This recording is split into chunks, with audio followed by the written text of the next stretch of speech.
अगर आपको पढ़ाई में मन नहीं लगता है तब मेरे द्वारा बताए गए तरीक़ों को भी अगर आप आज़मा के देखिएगा तो फिर ये पढ़ाई में ज़रूर ही मन लगेगा।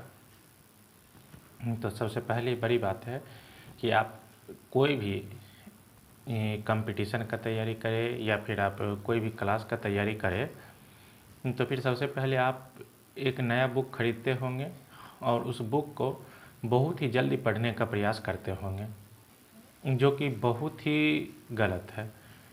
आप उसको पार्ट बाय पार्ट पढ़िए। जैसे आप उसको जब भी मन करे तब पढ़िए, जैसे कि 2 घंटा के लिए कम से कम पढ़िए, है ना। एक बार बैठे तो फिर 2 घंटा पढ़िए। शुरू में आपको बहुत ही पढ़ने का मन करेगा तो फिर ठीक है, तो फिर 2-2 घंटा इंटरवल, जैसे कि 2 घंटा पढ़े, फिर उसके बाद कोई काम धाम कर लिए, फिर उसके बाद फिर से 2 घंटा पढ़िएगा, है ना।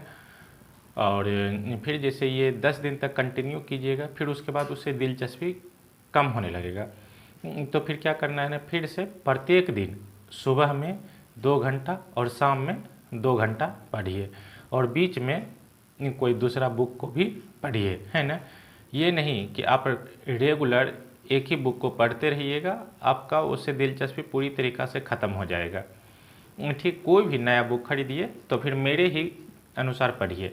आपको शुरू में पढ़ने का मन करता है तो ठीक है, 2 घंटा पढ़िए, फिर उसके बाद छोड़ दीजिए, कोई दूसरा काम कीजिए या फिर दूसरा बुक पढ़िए, फिर उसके बाद 2 घंटा पढ़िए, है ना।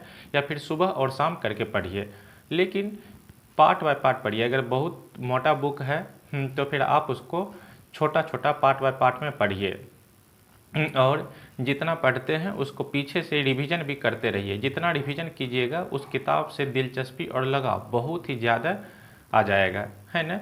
इसी तरीक़ा से पढ़िएगा तो फिर आपको ज़्यादा फ़ायदा होगा। धन्यवाद।